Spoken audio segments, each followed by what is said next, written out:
Hello and welcome everyone to another one of our Life in Design conversations.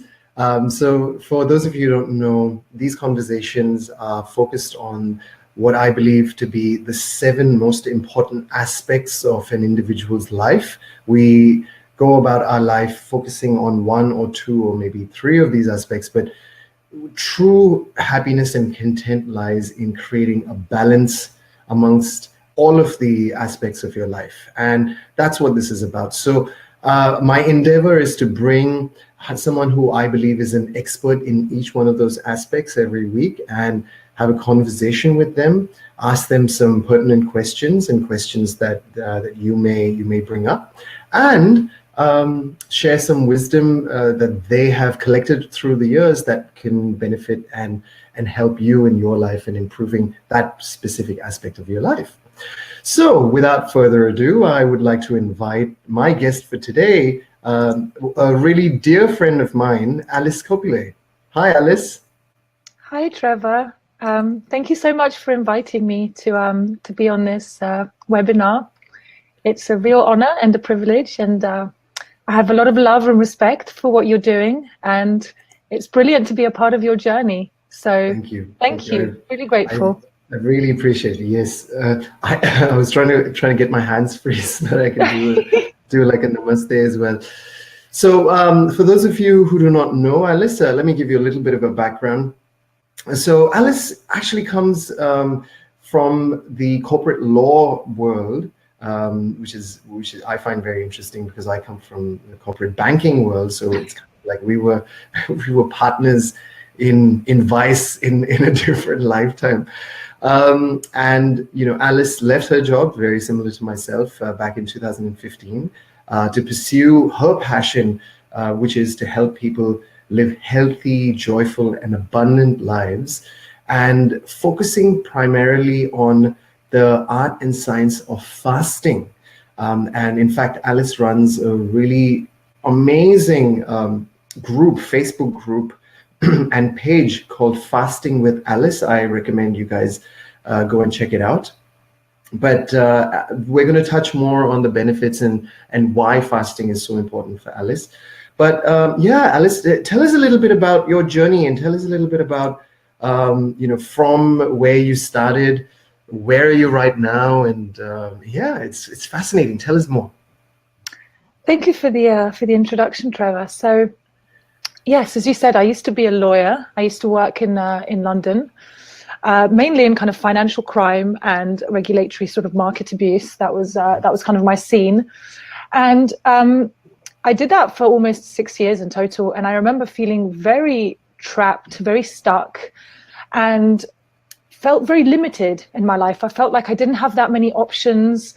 I felt like I wanted to leave the legal world. It didn't feel fulfilling. It didn't feel like I was truly living my highest purpose, but I couldn't see a way out. I felt very limited. And I realized a lot of this was due to limiting beliefs that I held about myself. And at the same time, in kind of a parallel, I also had some kind of niggling body issues.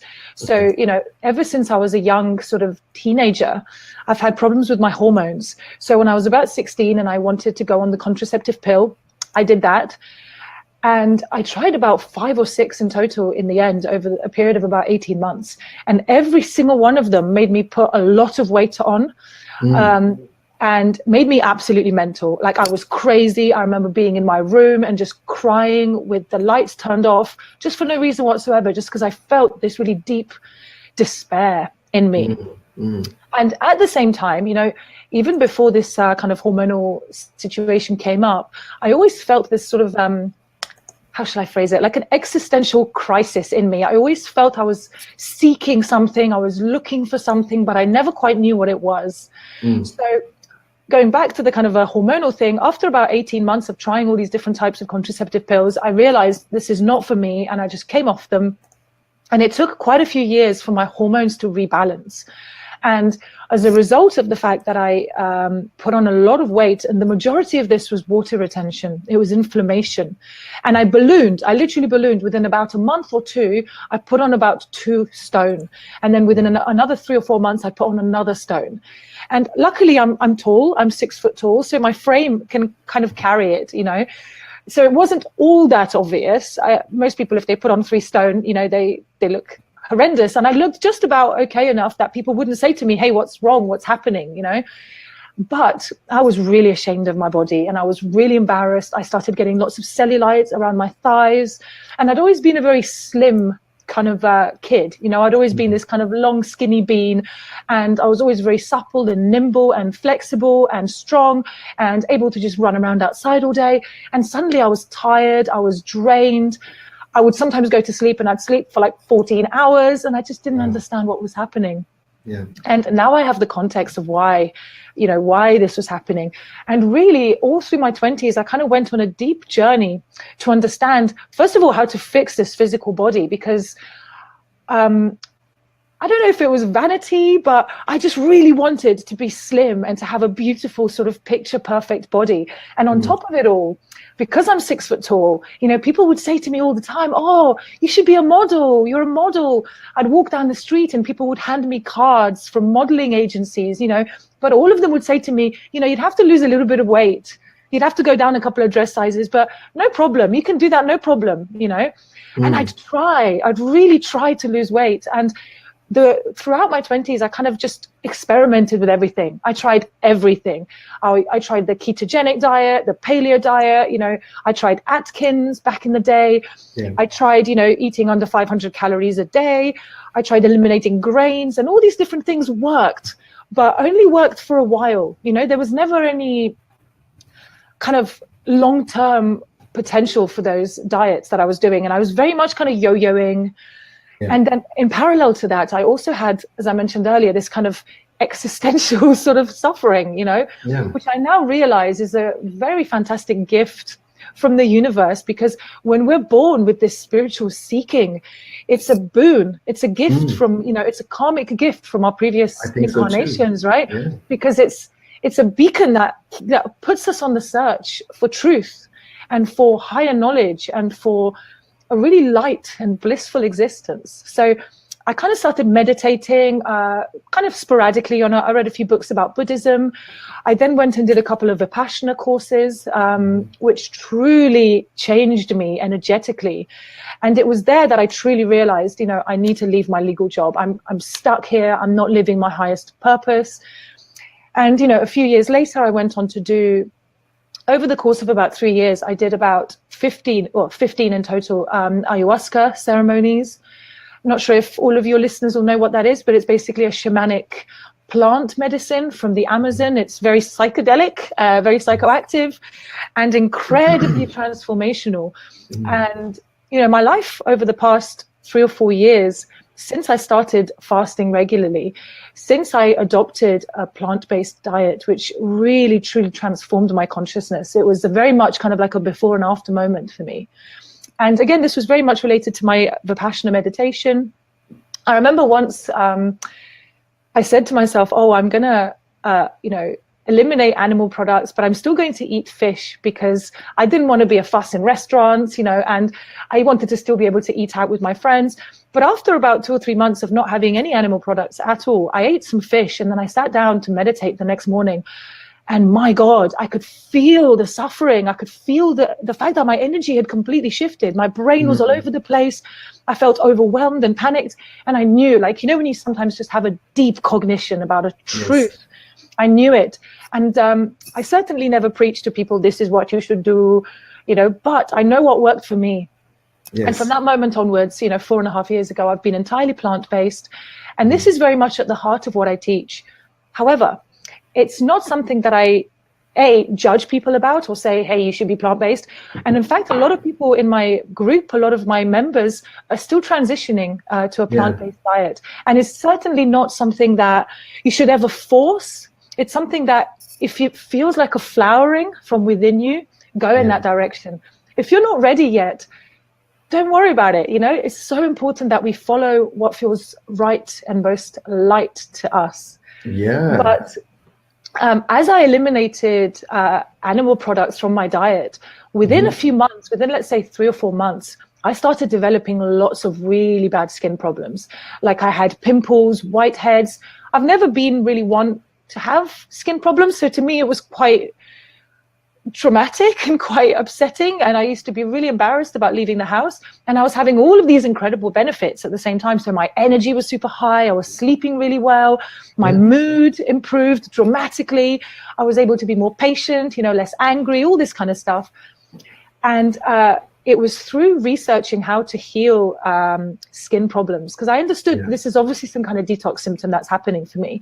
That's when I found out about fasting. So I first found out about raw foods and about the fruitarian diet and how people have healed all sorts of diseases, including terminal cancer, including all sorts of things, even HIV and AIDS, which to some people just can't believe that because it's so unbelievable. But truly, I know now that the body can heal from anything. All we need is the right intention and then the right practice. Yes. And I went on to do a 10-day water fast, which absolutely transformed my life in a lot of ways.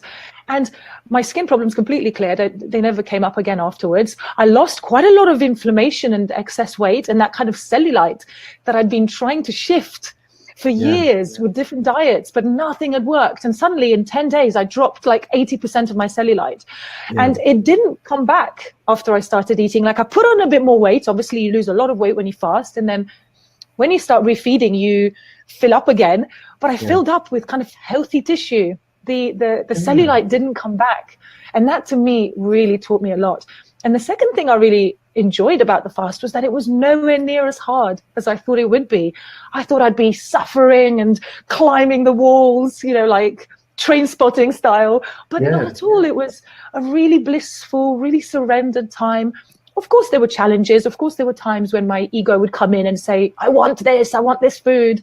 But I really allowed myself to observe that. I got really deep with my meditation practice. So yes, that was an incredible time for me. And I then went on to do another 10-day water fast about a year afterwards. Yeah. And about 6 months, let's say after that, I did a 33-day juice fast. And again, I did more and more fasting just because it felt light, it felt good. And with every time that I fasted, every 10-day water fast or every 33-day juice fast, even a 7-day juice fast, I did loads of those. Yeah. Every single time, a kind of a gift from the universe would come into my life, whether it was financial abundance, whether it was a new lover, whether it was a friend who would transform my life in all sorts of different ways. Just, I realized that what was happening here is not just a physical thing. It's not just a surface level thing. Like that's kind of what's obvious, right? But beneath the surface, when we fast, there's an energy exchange happening. There's a completion. And we have these deep patterns in us, these deep limiting beliefs, a bit like the limiting belief I held that, about my being stuck in my job and how I didn't have transferable skills. And I look at that now and I think, wow, I was so blind to my capabilities and to my opportunities. There were so many opportunities there for me, but I was blinkered, right? Because I had this energy block. And through fasting, I really cleared so many energy blocks. And that's kind of truly why we fast. A lot of people come to me and they say, oh, I have a problem with my hip or with my gallbladder or with my heart, or I'm losing my hair and I want to help heal my body, whatever disease or symptom people are suffering from. But truly, it's the emotional space that we heal when we fast. And then when we complete with emotional stuff, the 3D stuff just manifests like that. It just happens effortlessly. So this is so fascinating for me, Alice, because first of all, what I really love about your journey is that you've obviously educated yourself quite a bit, and I know about all of the education that you've gone through because you've shared that with the group. But also, I love the fact that this is a lot of what you're sharing is experiential learning. Unlike many people. Especially in the wellness space where they learn things and then they just regurgitate what they've learned as opposed to actually experiencing something. So telling people about fasting and things like that is is, I mean, I remember telling people, when I started reading about it, hey, I heard fasting is really good. Yeah, but I hadn't experienced it myself until last month when I did the 10-day citrus fast with you. So for those of you, I haven't shared this with anyone, so nobody knows this, but I did a 10-day citrus fast as per the guidance of my my coach Alice, and it was an incredible experience. So just like you shared, so basically 10 days, it was 10 days of, there were a few other things, but primarily not eating or drinking anything except for citrus. So this was oranges, lemons, mandarins, grapefruit. And after the first few days of my body going haywire, it was, which Alice did warn me about, because it was a case of my body dealing with a lot of issues that had accumulated over the years. But after that point, we're talking about 7, 8, 9, 10 days of not eating anything else, and I was fine. My energy levels were fine. I was feeling upbeat. I was having great meditation sessions. So when I meditate in the mornings, it just felt more connected. Yes, there were times when I had like mood shifts, and I was getting emotional and stuff like that. But again, like you said, there's a lot of stuff that's happening under the surface that was starting to come up. So again, it was experiential learning for me. So I really value that experience, and I definitely want to do it again. But a couple of things that you mentioned. First of all, for those of you who don't know, this is for people in Australia, US, India who are watching. A stone is about 6 kilos.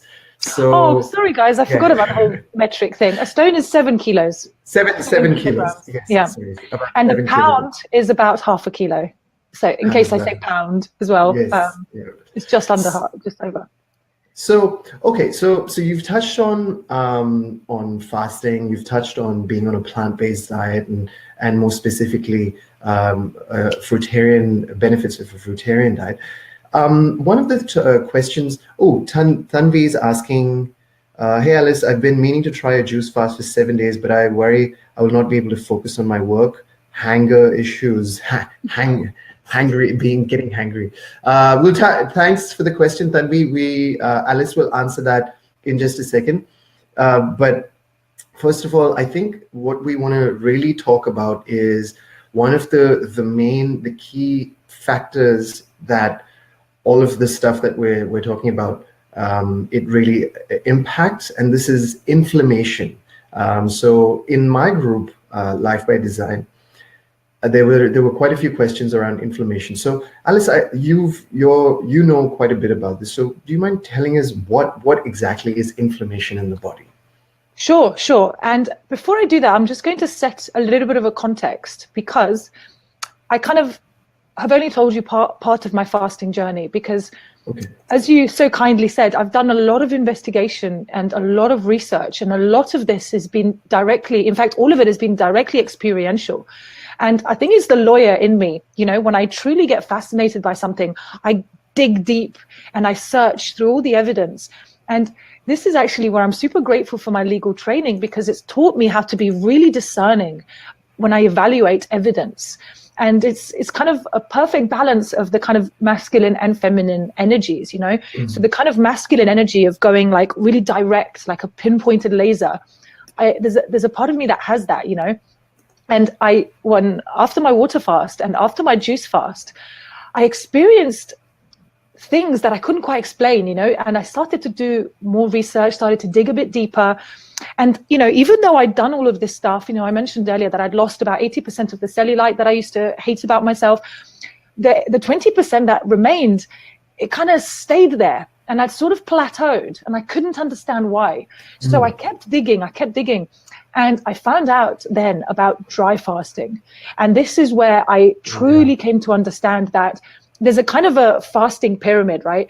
And,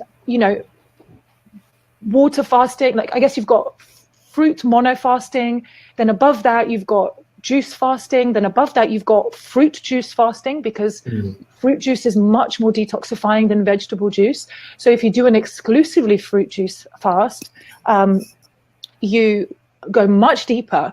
And then above that, obviously, is water fasting. And then at the very top of the fasting pyramid, or the mountain, as it were, you have dry fasting. And when I first read about it, I remember feeling quite resistant to it, thinking, oh gosh, because I've always been a very thirsty person. I've always drunk a lot, and I've always been kind of dehydrated, right? Like, even as a child, my parents told me I used to always be drinking water and always be going for a wee in the middle of the night and causing them all sorts of nightmares, right? But all my life I've had this thing. And I came to realize that the resistance I was feeling towards dry fasting is because it's something I was being drawn towards. And that's kind of how resistance works. You know, it's a part of us that when there's something that's really helpful for us, or something that could really, truly transform our lives, we kind of go like, oh, I don't know if I'm ready for the change. And we start to doubt, and we start to, you know, make excuses, or, you know, postpone. But eventually I did start doing some dry fasting. And the book that I read, which, you know, taught me all about this, basically said, look, start slowly. You don't need to start with a 20-day dry fast. You know, I don't even know anyone who's done a 20-day dry fast. But they said, just start intermittent dry fasting slowly, gently. And I started, you know, I started with just 12 hours a day dry fasting. And then the other 12, I was eating and drinking, and it was all fine. And this includes sleeping time, right? So if you're sleeping for 7 or 8 hours, all it really takes is for you to not have any liquids a couple of hours before bed, and then a couple of hours after you rise. Sure. And to begin with, you know, I was really thirsty in the mornings, because I used to wake up and be parched, and I'd have to have drink and water straight away. And as I practiced this over the following weeks, I came to realize that I was less and less thirsty. And that's quite counterintuitive. You're thinking, well, you're limiting your water intake, and yet you're less thirsty. What's happening here, right? And I came to realize that it's through dry fasting, it's through this kind of process of expansion, contraction, that the body kind of squeezes itself, you know, and that's how we truly hydrate on a deeply cellular level. And again, this might sound very counterintuitive to some, but all you have to do is try it. And then the experiential truth comes to you. And after, you know, I've been practicing now intermittent dry fasting for quite a few years. I think it's about 3 years in total now. And it wasn't until about, I'd say about 12 months ago, that I actually started going for longer than just the 12-hour intermittent dry fast. I started extending to 14 and 16 hours. And eventually last summer, for the first time, I did a kind of 36-hour dry fast, which involves a whole day of dry fasting and then 2 nights sleep either side. Okay. And again, like with the water fast, I thought it was going to be really hard. I thought I was going to really struggle. And yet it was really effortless. I felt so blissful, so connected, so on point, you know. And I realized I feel even better than I feel when I water fast. Yes. And the effortlessness is something that gravitated me towards that, because for me, effortlessness is hugely important. Effortlessness to me equates with lightness. And when something's light, it's attractive. It's something I want in my life. So I never did water fasting again. Ever since then, I've just been doing dry fasting, so intermittent dry fasting, and then fruit juice and mono fruit. And then also I still eat cooked vegetables, and there's a transition diet, which I'll touch on later. But basically, as long as we do some intermittent dry fasting, no matter what our diet is like, you can continue eating animal products if you're still on that path. You know, it's just about introducing this routine into your life. And the more you dry fast, the more your body just shrinks. And all of the water retention that we suffer from, that's what inflammation is, right? It's water retention. It's not necessarily water, fluid retention. And I observed in my own body that the more I dry fasted, the more my body just let go of this excess fluid. And I've since come to learn that we are all across the board, all of society, we are chronically dehydrated on a cellular level. And this is because largely, you know, we're eating a lot of salt, we're drinking a lot of alcohol, we're eating a lot of foods that are kind of processed, high in, you know, protein, which is quite dehydrating for the body. And a lot of spices are quite dehydrating. And, you know, on top of it all, if you look at nature, right, no other animal in nature cooks their food. And I still eat cooked vegetables here. I'm not kind of going, let's all become fruitarian overnight, let's all be raw vegans. I'm not saying that at all, right? But if you observe nature, you'll see that we're the only animal that cooks their food. And what we do when we cook the food, we essentially extract the majority of the water from that food. So we're all eating these quite dry meals and then drinking loads of water and kind of trying to rehydrate ourselves after eating this really dry food. Yeah. But what actually happens is that you've eaten your meal of, you know, like dry potatoes or dry rice or dry whatever, right? And then on top of it, you put a pint of, or half a liter, shall I say, of water. And what you're doing really is just diluting your digestive enzymes. And this, you know, doesn't help with digestion, and it makes us bloated. And people don't truly understand the importance of food combining, and protein and grains don't really belong together in the same meal. And yet a lot of people eat proteins and grains together. If you look at classic meals, you know, curry, which will be like rice and lentils, or rice and some kind of other protein, or pizza, or burgers, or sandwiches, all of it, right? And this really bloats us. So a lot of the inflammation that people experience is just gas, it's just bloating. Yeah. And by doing dry fasting, I've managed to reduce the inflammation in my own body. And, you know, inflammation isn't just a kind of a fashion thing. It's not like, oh, I want to look thin. It's what causes disease, because the more inflamed we are, the more kind of stagnant the lymphatic system is. And again, it all comes down to the kidneys. I often say to my clients, because in the general consciousness of kind of health amongst the general population, people always think the liver is the number one detox organ, but it's not. It's the kidneys. And the kidneys' main job is to filter the lymphatic system. And the majority of people don't know this. They think the job of the kidneys is just to filter out the water and the liquids that we're taking on, right? But if the kidneys are busy all day long filtering water that we're drinking incessantly, then they don't get to their main job, which is filtering the lymphatic system. And the more sluggish our lymphatic system is, the more inflamed, the more acidic our body is, because truly the lymphatic system is kind of like the body's sewage system, you know, it's like our waste disposal system. And the kidneys are the main pump, the main filter that allow this to happen. And if the kidneys are distracted, if the kidneys are sluggish, which again, the majority of us have really sluggish kidneys, if the kidneys aren't filtering the lymphatic system, we're just going to get more and more ill, more and more obstructed, more and more inflamed. So that's kind of my bird's eye view of inflammation. I could talk about this for ages. I'm just trying to kind of make it as succinct as I can. But if you have any follow-up questions on what I've said, absolutely. Well, you mentioned that the body gets really acidic. Do you want to? I understand a little bit about this, but do you want to touch on that a little bit regarding what does that mean? What does being in an acidic state or an alkaline state mean, and how does that impact our health? Okay, great question. So first of all, the body has its own pH balance, right? And it kind of the body's always attempting to keep itself in homeostasis, which means in a balance. So that's what the adrenals and the hormonal system, that's what the endocrine system is all about. There are so many other self-regulating systems in the body, but that's just one of them.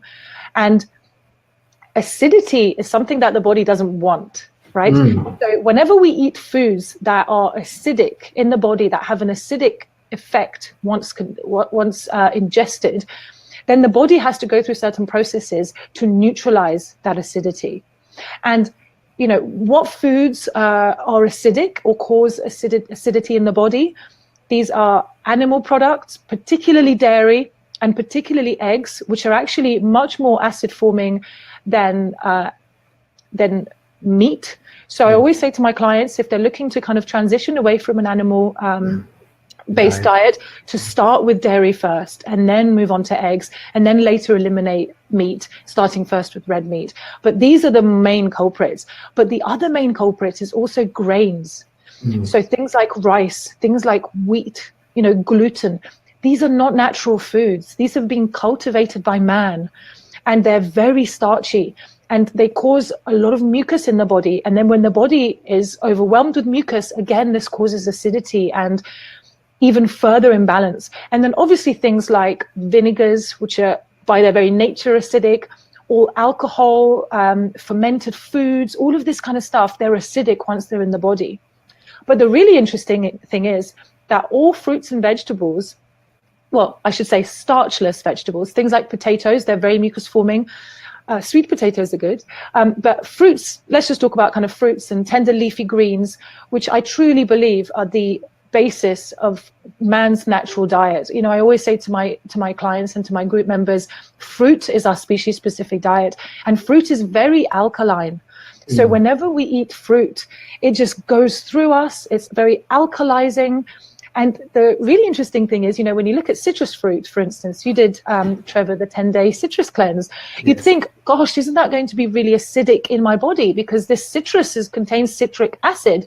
Yeah. But actually, once it's in the body and it's digested by the system, it's very alkalizing.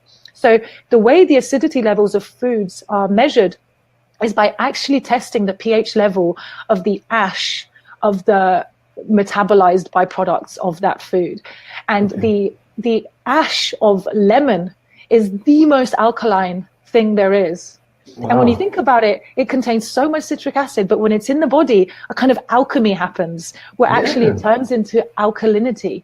And then this alkalizing property can then be utilized by the body to kind of cancel out some of the acidity from eating the kind of acid forming foods.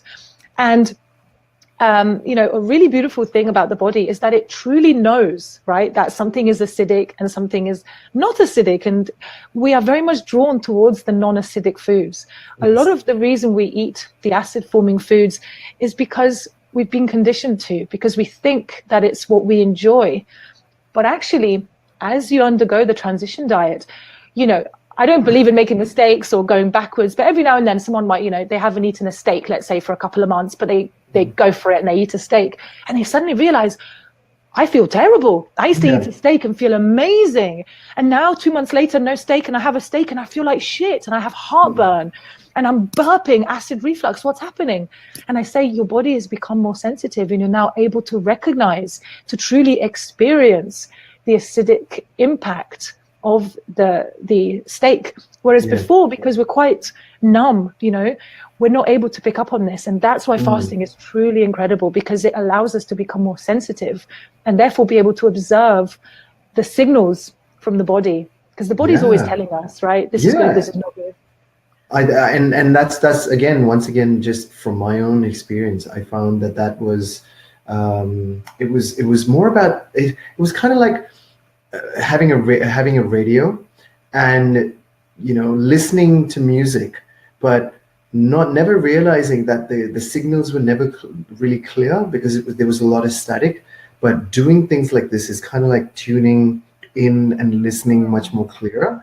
So it felt like really nice. Thanks. So it felt like that. But okay, so we've got a few questions coming through. Let's do some questions. I think that'd be nice. So right up front, we've got let's tackle Tanvi's question. So what she's saying is, I've been meaning to try a juice fast for 7 days, but I worry I won't be able to focus on my work and get hangry. What's your advice to her? My advice is to just go for it. But obviously there are a few points of fine tuning. So I used to get super hangry. It was a classic thing for me. All of my ex-boyfriends would say to me, "You're crazy lady when you're hungry. I've got to keep you fed." And this is because what's happening as we stop eating. So let's say you skip a meal, right? Straight away, the body starts fasting, starts detoxing, right? And as soon as you skip a meal and the body starts detoxing, you start experiencing detox symptoms. And these could be physical, like your tummy starts rumbling or you start feeling acidic, or they could be emotional. You start feeling angry, you start feeling overwhelmed, you lose patience, right? Yeah. More often than not, it's a combination of both. So what's actually happening when you start fasting and you feel these emotions coming up is that the fast is doing its job. Because this hunger that you feel inside you, it's always there. It's always there. influencing in a really subtle way your mood, your interaction with other people. And when we fast, we give the body a break and we allow this detox to start happening, and these emotions start rising to the surface. And then we get to process them, right? And this is what the majority of my coaching with people is. I tell people, this is what you need to do to fast. Simple. That's like 5% of it. The 95% is the sitting with people as they undergo this process of emotional release. And, if you feel hangry, if you feel dejected, when I first started fasting, a lot of sadness and loneliness came up for me, a lot of tears. I released a lot of anger and a lot of directed anger. I was really angry at myself, right? And then all the anger I projected to other people, it was just a reflection of the anger I subjected onto myself. Yes. So don't worry is my answer. Like, be fully prepared for anger to come up, but the practice is not to associate with it, not to think the anger is you. The anger is not you, it's an emotion. And I always say to people, to my clients, emotion is energy in motion. And every time you're feeling any kind of emotion, it's because some energy is shifting within you. And you have an opportunity there to either be unpresent and allow yourself to become overwhelmed by that emotion, to kind of go into the story of what that emotion's telling you. Because there's always a mental story associated with an emotion. Like, we feel something and then we go, no one loves me, no one respects me, I'm all alone, or whatever it is, right? These are the stories. And we can choose to associate with it, and then we kind of spiral into this feeling of dread. Or we can just observe and go, wow, I'm fasting. These emotions have started coming up. This is energy in motion. I'm releasing something, some trauma, some suppressed trauma from my past, because there's a reason we feel angry. We were hurt as children. We were lied to. We were disappointed. And this is like across the board. Even if you've had the most wonderful parents and the most blissful, idyllic childhood, you still would have had teachers. You still would have had other people who, impacted on your well-being, who told you can't do this. You're stupid. Shut up. Don't do that. These things really traumatize us as children. Consciously or unconsciously. Exactly. Whether you remember or not, whether it's just a person you only interact with for 5 minutes and you never see them again, if they imprint you with some negativity, if they project some really negative energy at a child, children are super sensitive, right? They pick up on everything because they're learning constantly. So fasting's about releasing these suppressed emotions that we push down. We don't want to experience them. And that's why we eat. Because when we start to feel uneasy, when we start to feel angry, when we start to feel anything that is anything other than our normal regular state, what do? We reach for some pizza. We reach for the chocolate. We reach for something grounding, something that makes us feel good, because we don't feel good inside.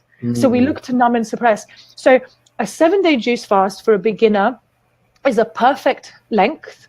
It's not too long. It's not too short. A lot of people say to me, oh, I want to do a 3-day juice fast. And I say, the first 3 days are going to be the hardest. If you stop at day 3, you're just walking uphill and then just stopping there. And then at least allow yourself to get into it, because after days 3, by the time you get into the swing of things, days 4, 5, 6, 7 will be a lot easier than the first 3 days, because the majority of the initial detox happens in those 3 days. And the hunger pangs, a lot of these super strong detox symptoms, they kind of ease, right? So go for 7 days, maybe even go for 10 days. And my advice to you would be to just make sure you have plenty of juice. Some people start fasting and they have a couple of small cups of juice, and then on day 2 they crash and they say, well, what happened? You need to drink 3, maybe even 4 liters. If you're really active, maybe even 5 liters of juice. And don't see this as a fast or a famine. See it as a feast. See it as an abundance.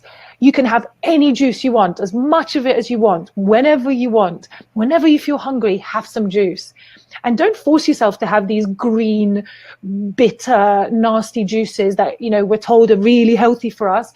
The body knows. If you're eating something and it's 50% kale and 50% radish, it's not going to be the nicest juice in the world, right? And the body tells you like, oh, this is not ideal for me right now. Yeah. Whereas drink some apple juice or drink some pineapple juice, drink some freshly squeezed orange juice, and the body just goes, oh, this is delicious. It tastes good.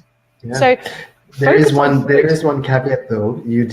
And this is something you told me, which is try and make sure that it's fresh juice, right? Not from a can or something. Yeah. Ideally fresh juice. However, I'm not too obsessed with that either, because there are some people who are really busy with work, who don't have time to go and buy a bunch of fruit, to spend the time juicing, to then clean the juicer.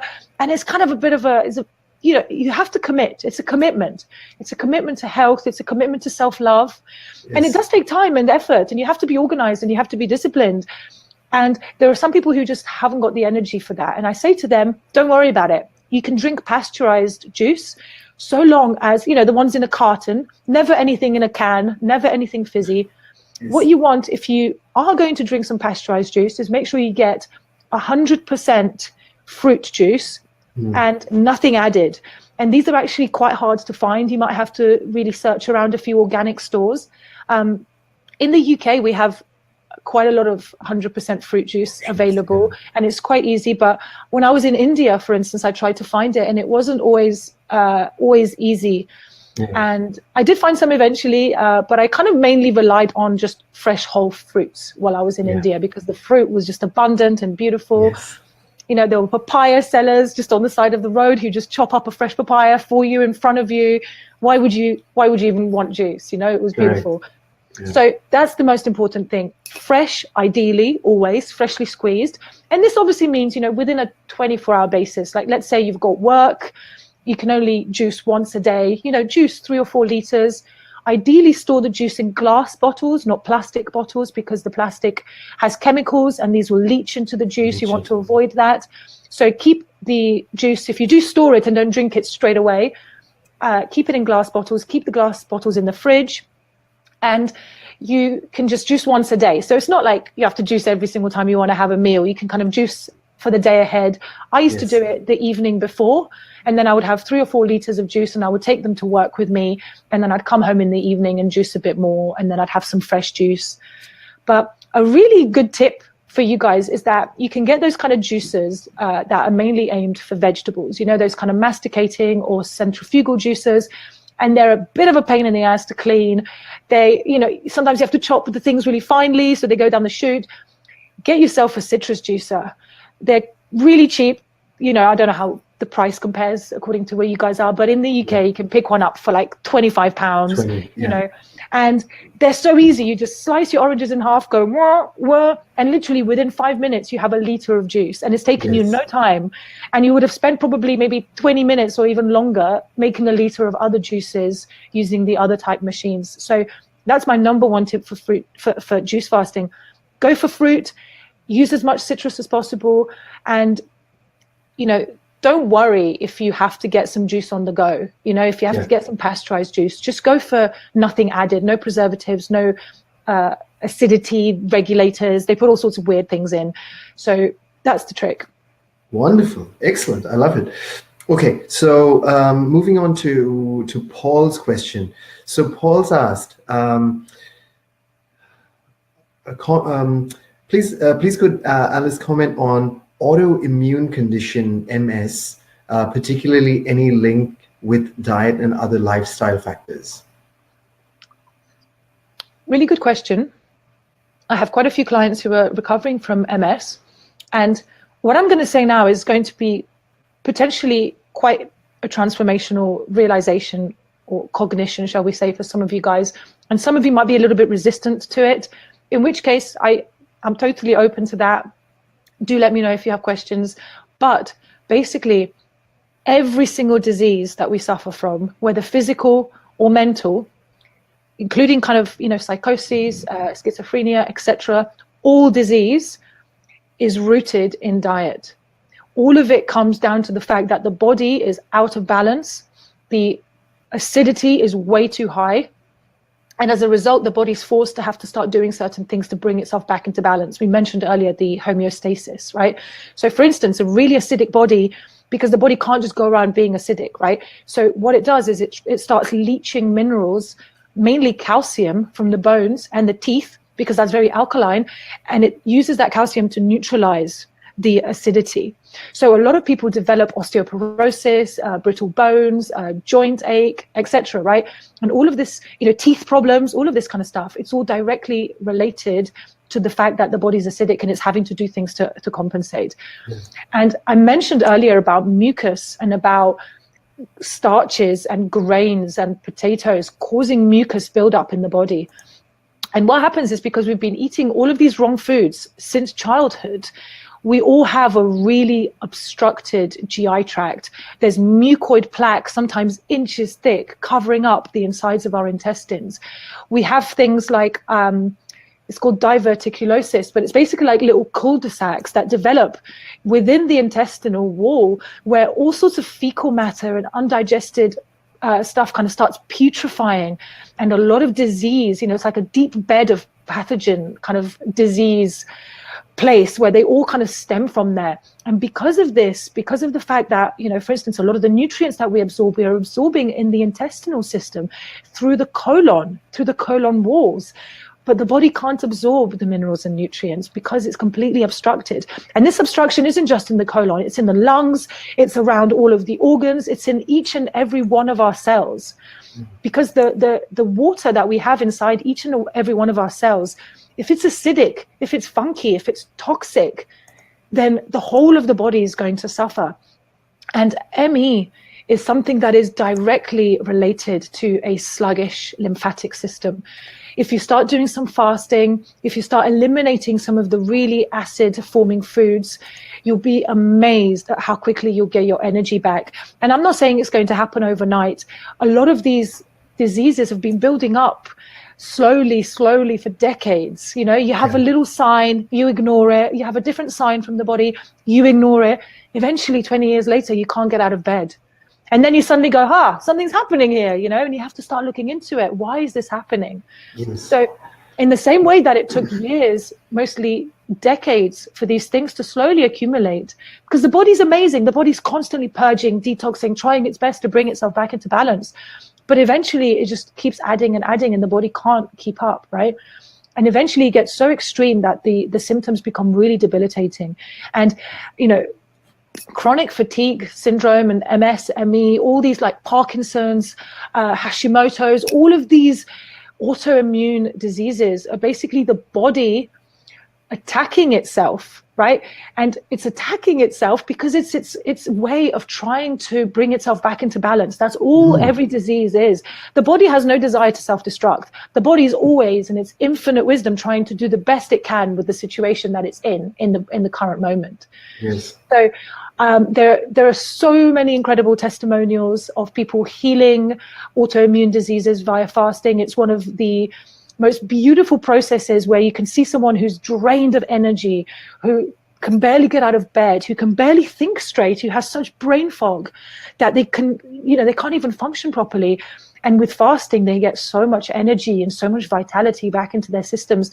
And if you guys are open to it, I can share a few videos with you, Trevor, just a few testimonials online of people who have healed themselves using fasting from all sorts of things, even things that people consider to be incurable, terminal. Yeah. And autoimmune diseases are not terminal. We can heal anything, everything. I think that would be wonderful if you could share some examples, especially for someone like Paul. So for someone like him, and or if anybody else that's say suffering from something that's an autoimmune condition, what's something that they can do right away to help their condition? It's a complex thing, right? Because you actually have to take some action. That's the most important thing to do. But in order to take action, you have to make the decision. I want to change my life. And owning your disease, owning the fact that you got yourself to where you are here through, often very unknowingly. We don't know that the foods we're eating are causing us all of this imbalance. because society doesn't tell us that, this is going to happen if we're eating all the wrong foods. Doctors aren't telling people, hey, fruit is your species specific diet. Every time you're eating XYZ foods, you're putting acidity and mucus into your body. We're not taught these things. We have to learn them through experience. Yeah. So that is the number one thing. It's just having the cognition that I've created this, I can fix this. And then once you've got that really powerful cognition, nothing will stop you. You'll just, keep searching, keep digging, and start doing some fasting. Nothing crazy. No need to do a 10-day water fast if that's intense. Even a 7 or a 10-day juice fast for some people is too intense. They have jobs, they have kids, they have a lot of people to look after, So the number one thing you can start doing today is just intermittent fasting. Just add intermittent fasting into your schedule, and don't even worry about the longer fasts. The time will come when your body will be ready and you'll be intuitively drawn towards fasting longer. But for now, just do. So maybe as a good starting point, just have a 10-hour window where you only eat within a 10-hour window. And then maybe you only drink liquids within a 12-hour window. And then for the rest of those 12 hours, you're completely dry. You then have some liquids to rehydrate for a couple of hours, and then you've got 10 hours of eating. 10 hours of eating is a really long time, right? Yeah. You can easily have 2 or 3 meals and feel very satisfied. And the hunger symptoms and the kind of initial detox symptoms you'll feel go away very quickly with intermittent fasting. Within a week or two, you'll be like, wow, I don't even feel hungry in the mornings anymore. Like the body adjusts really quickly. Yeah. And obviously, I advise people eat as lightly as you can, eat as freshly as you can, eat fresh produce, eat vibrant, colorful food, right? That's what's important. That's what we're attracted to. That's what our eyes enjoy looking at. When I'm in stores and I pretty much only ever go to the grocery section. I don't buy anything else, right? And then I sometimes just walk around to see what else they're selling in the shops, right? And everything's really bright. Everything's packaged in really bright, colorful packages, even though when you open it inside is gray or beige, right? Because that's what we're attracted to. Our eyes dart towards oranges and reds and greens and blues and purples, the color of fruit, right? The color of fresh green things. And we've kind of been conditioned away from our natural foods. So eat as much natural food, but don't focus on that straight away. Obviously, if you feel ready to start eliminating some things, brilliant, but just start intermittent fasting. Eat whatever diet you're eating now. Eat whatever you feel comfortable eating. And then as you go on this process, the path will be revealed to you. The body will naturally say, after a few months of intermittent fasting, I fancy something a bit lighter today. You'll be intuitively drawn towards the right foods. So that's my answer to that. That's my tip. Fantastic. I love it. I think even for me, I remember a few, I think this was last year, where I was really keen on building muscle, right? I wanted to play sport and play contact sport, and that meant I needed to be stronger, which meant I needed to be put on more muscle, which meant that I needed to consume more protein, eat more food, all that sort of stuff. But I found that the more I was forcing it, the less happy and satisfied I was, because on a deeper level, I had to be honest with myself and actually ask myself some really deep and important questions, like, why am I even doing this? Why? What's the purpose? And is the purpose for becoming bigger and having bigger muscles? Is it vanity, like you brought up earlier on, or is it because I have this misconception that that I'm a man, that's why I need to be strong, or what is it? And the more I asked myself these questions, the more I realized that I was being driven by all of the wrong reasons, and the more brutally honest I got with myself, and the more I let answers just accepted certain things, that it's not about being strong so that people perceive me a certain way, it's about how I feel about myself. And I let go of these beliefs, and as soon as I started letting go of these beliefs, it's amazing, but it was counter intuitive, where what happened was I was more energetic and I was in a better mindset when I was at the gym, which meant that I was able to exercise better, which meant that I was able to put on the muscle. So isn't that amazing? It's all energetic, There was obviously a part of you that deep down, a part of your ego that wanted approval from others, that wanted to be seen in a certain way, that wanted to be accepted. And we all suffer from this because society tells us you need to look like this, you need to earn this much money, you need to live this kind of lifestyle. And if you don't, you're a failure. And we all try to be these things that we're told we have to be. And for instance, for guys, the body dysmorphia that's happening in terms of how muscly and how big guys think they have to be, I'd say it's almost as insidious and even more dangerous than the thinness that is emphasized on women, because guys don't realize that, yes, men are naturally muscular, but the natural human physique is a lean one.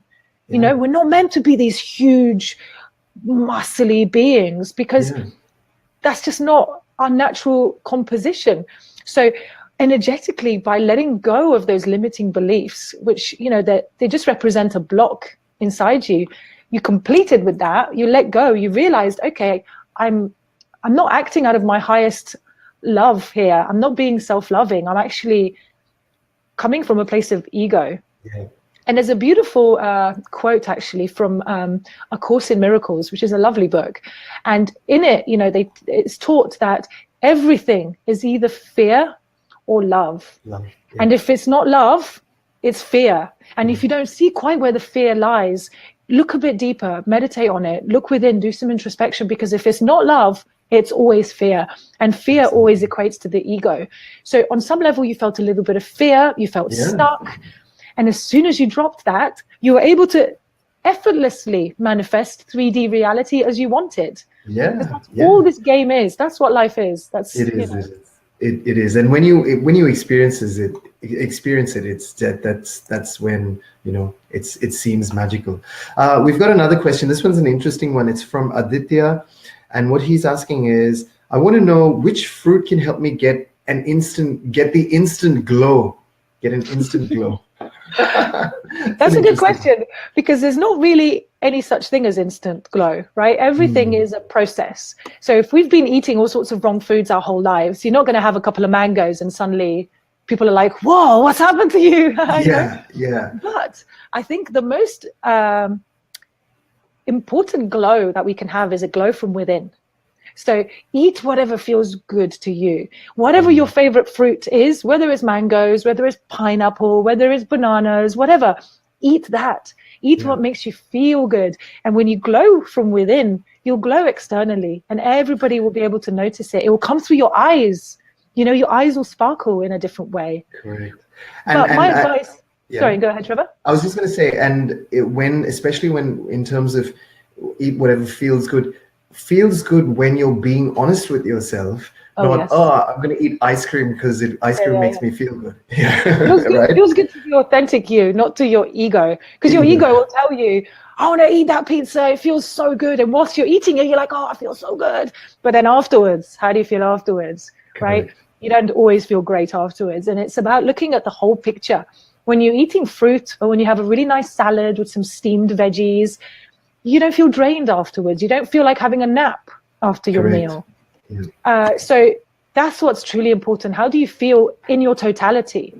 Do you feel guilty after having eaten a certain food? Because it might have tasted good for the 7 or 10 minutes that you were eating it, but if you then spend 24 hours feeling guilty and regretful and remorseful and you're punishing yourself, doesn't feel that good, does it? Absolutely, right? So look at the big picture, look at the totality. And what I wanted to add earlier was, eat high water content fruits. They're the best because you're rehydrating with fruit.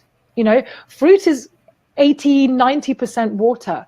So the more you start eating a fruit-based diet, the more you incorporate fruit and salads and tender leafy greens, which are super high in water too. Lettuce is, like 92% water. The less you'll be finding yourself craving other things like water or feeling thirsty, because your body will be hydrating on a deep cellular level. So fruits like avocado are very high in fat, very low in water compared to the high water content fruits. And the true glow that you get is when your body is hydrated. So the skin is the very direct indicator of how hydrated we are on a cellular level. And people say to me all the time, your skin is amazing, your skin's incredible. People often can't believe that I'm 34. I meet people who say, oh my God, you look 24, right? And this is surely going to be even more as I get older and older. I don't think I'm going to look that dramatically different when I'm 40 to how I look now. In fact, if anything, my skin is going to get better and better because I'm going to keep hydrating more and more on a cellular level. So it's important that you stay hydrated, and high water content fruit like melons, watermelon, pineapples, mangoes, all the berries. Drink coconut water. Coconut water is amazing. It's full of electrolytes.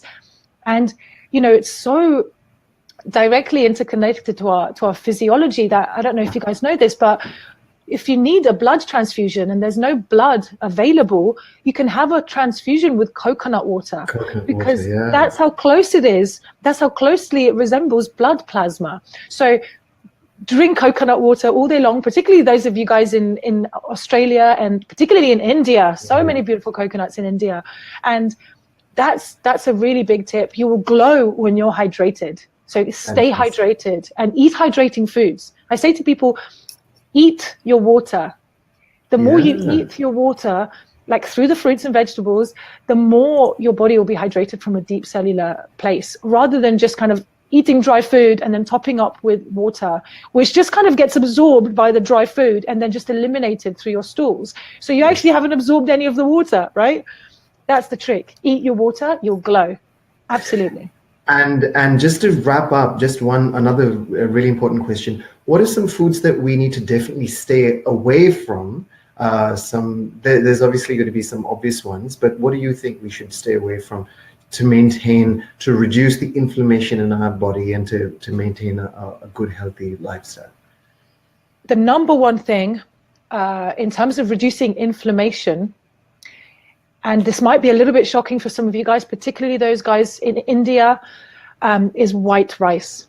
White rice is so mucus forming and it inflames you like nothing else. And grains generally, they're not optimal for humans. And even oats, there's a lot of people. Even oats. And there are transition grains, right? So there are what I call, so rice, particularly white rice, is very mucus forming. So I call that a mucus forming food, right? There are also mucusless foods, things like fruits and tender leafy greens and, starchless vegetables that when you eat them, they don't produce any mucus inside the body. And then there are items that I call mucus lean items. And when it comes to grains, these include quinoa, teff, wild rice, amaranth. There are a few others. You can get in touch with me if you want some assistance on the transition diet. But replacing rice and wheat with some of these transition grains makes a huge difference. And the most important thing to eliminate is white rice, because even brown rice is considerably less mucus forming than white rice. White rice, they literally melt it down, right, into bookbinding glue. That's how they bind books, by melting down rice, and then it's sticky. That's how the Great Wall of China was built. All of the bricks on the Great Wall of China are stuck together with melted down rice, with cooked rice. This is what's happening inside our bodies. We're metabolizing the rice, therefore cooking it, right, warming it, and then it sticks to our insides. It's just the worst. So a thing you can do straight away, if you're not ready to give up rice, that's cool, you can transition, but replace all of your rice with brown rice. And another thing you can do, let's say you know that you're going to cook some rice the next day, or perhaps you cook rice every day, right? What you do the evening before, you put your rice in some water, filtered, clean water, and then let it soak overnight. And after a 10, 12-hour soak, a lot of the starch, which is what causes the mucus, right, in the body, will have gone into the water. So then get rid of that water, rinse the rice really well, brown rice this is, and then cook that rice. And that rice will be so much less mucus forming than white rice. And you'll see it'll be a lot less sticky. It will digest a lot better. So that's the number one thing to do. Obviously, ideally, eliminate both rice and wheat and start focusing on things like wild rice, like I said, millet, teff, quinoa. And these are kind of pseudo grains, right? They're seeds. They're not actually grains, because grains across the board are very mucus forming, as are white potatoes. So eliminate white potatoes. As a matter of course, I don't even touch white potato or grains or starches or any of that kind of stuff, right? Every time you want to have a white potato, replace it with sweet potato instead. Sweet potatoes, pumpkins, yams, squashes, all the other kind of root vegetables, carrots, parsnips, beetroots, they're amazing. They're so good. And when they're cooked, they become pretty much largely mucusless. And then they're full of fiber, and then they help, when you eat cooked starchless vegetables, the process of cooking them transforms the starches into sugars. So when you've eaten, a cooked carrot, you'll see it's so much sweeter than a raw carrot, because the starch in the carrot, that when it's raw, is turned to sugar. Same with sweet potato. If I said to you, hey, Trevor, do you want to eat this raw sweet potato right now? It'll be all like, it wouldn't taste good, right? Yeah. Cook it, and all those starches turn to sugar. And then it's really yummy. And then it's super easy to digest, no mucus. So that's another really important thing to focus on.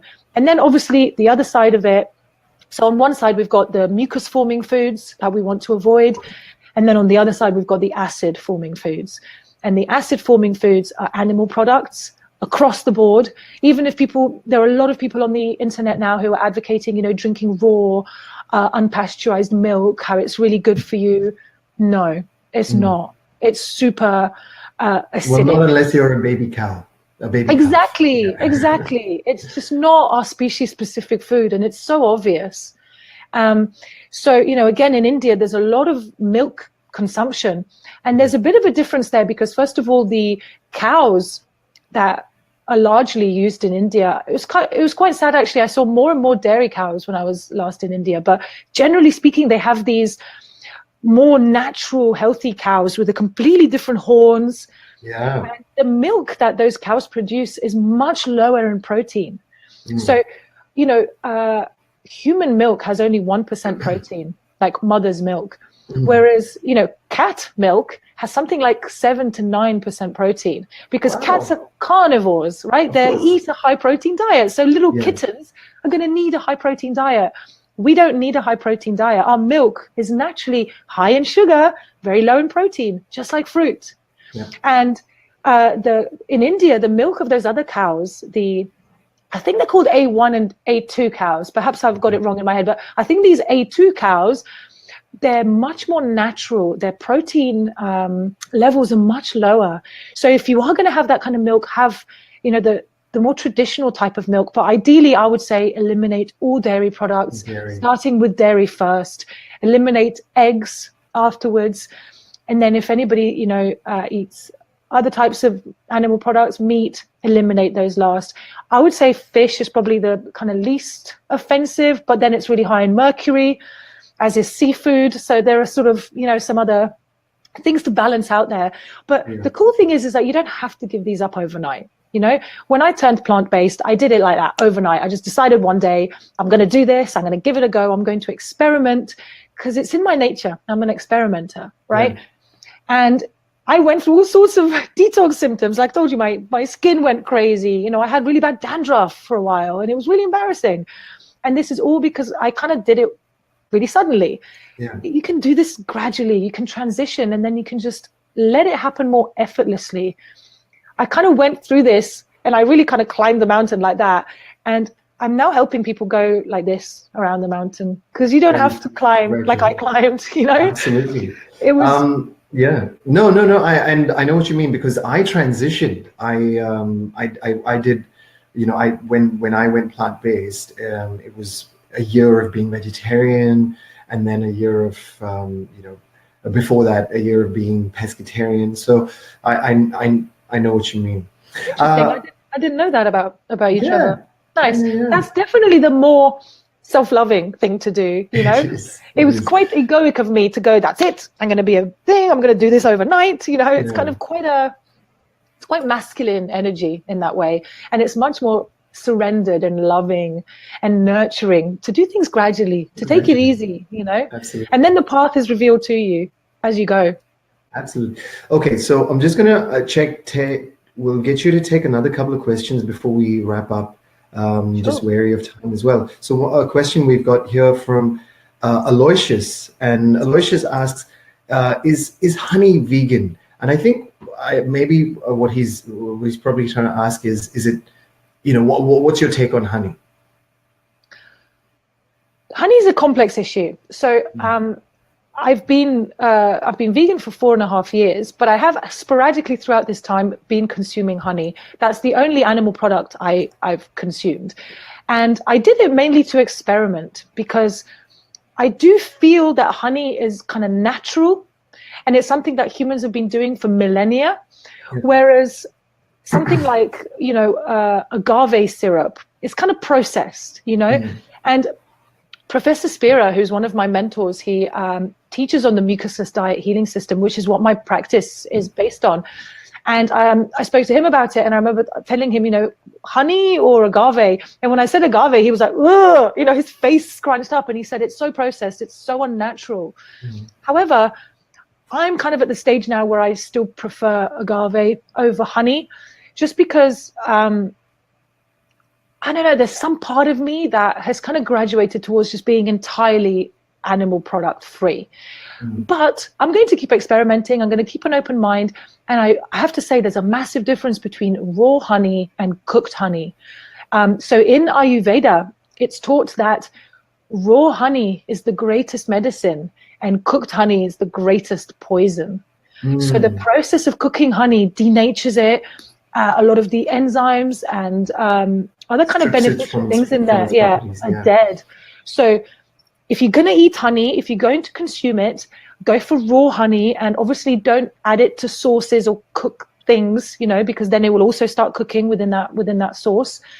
And my personal advice would be, if you have questions, if you feel in any way morally uncertain, if it doesn't quite feel right, listen to your kind of feelings.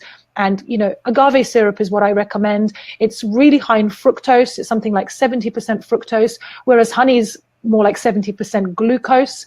And fructose is what is the easiest for the body to digest. It's what kind of replicates fruit in the most kind of similar way.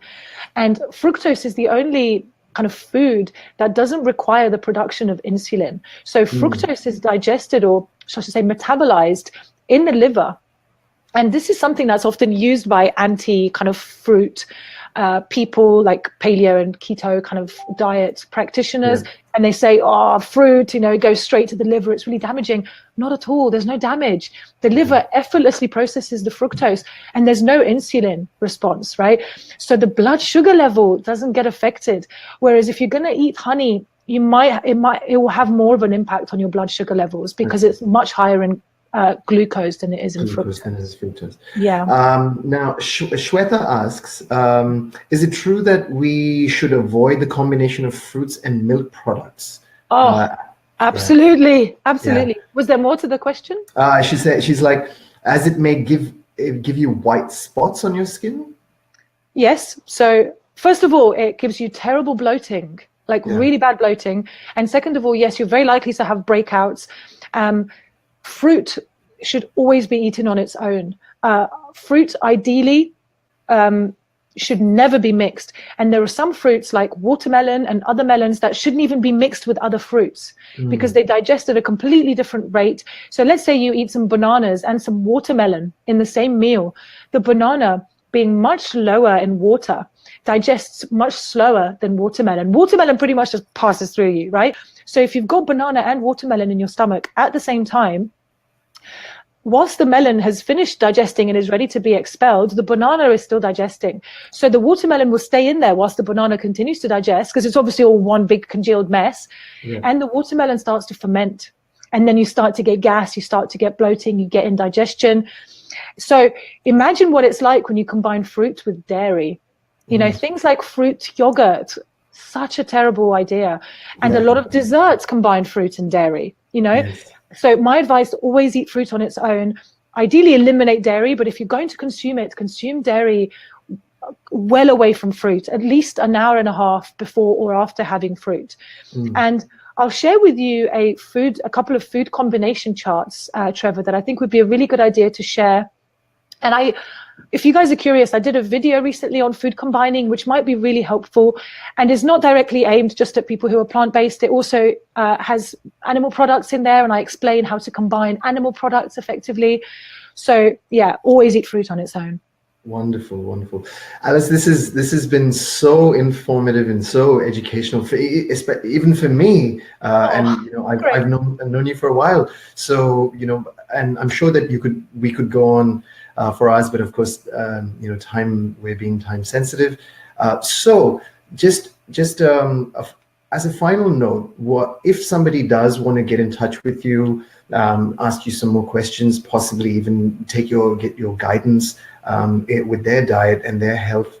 How could they do so? Thanks, Trevor. It's been a wonderful experience. So thank you for having me on. My pleasure. Always lovely to spend time with you and connect with you, and amazingly grateful to be able to connect to your listeners. So thank you so much, guys. All of you who are watching and all of you who are going to watch this later on, not live. If you want to get in touch with me, I'm really super easy to find. I'm on Facebook. Just search for Fasting with Alice and you'll find me there. There's a public page which I share all of my videos and quite a lot of other content on. And you can just have a look, browse through some of the videos, see if anything resonates with you. If you have any questions, you can comment either directly onto the video and then I'll get back to you, or you can get in touch with me personally. Just send me a message via the page. Also, if you want to, you can send me a friend request. I'd love to connect with you. And if you feel like you'd like to try some fasting and you want to receive some coaching and you'd like to have access to my fasting protocol, where I explain about the transition diet, about how to eliminate things, about how to eat on a regular basis, all that kind of stuff, I explain it in a very detailed protocol. And all of that is available in the group. And the group is a private group. You can access it via the page. You can see it there. And there's a lovely community of people there. It's grown to almost 1,000 members. So you'll be receiving a lot of support, not just from me, but from all the other people there. So I'm sure Trevor will put some links and stuff below, and then you guys can follow. I will. Yeah. So what I'll do is in this chat, I'll put a link to Alice's group. I'll also put a link to Alice's video with regards to food combinations and what's good and what's not good. It's a really big one there, food combining. Yeah. Absolutely. And then, yes, if there's any other questions, I shall direct you to Alice. But once again, Alice, thank you so much. Really appreciate you joining us here at Life by Design Conversations. And to the rest of you, I shall see you next week. Ciao for now. Bye, guys. Bye. Bye.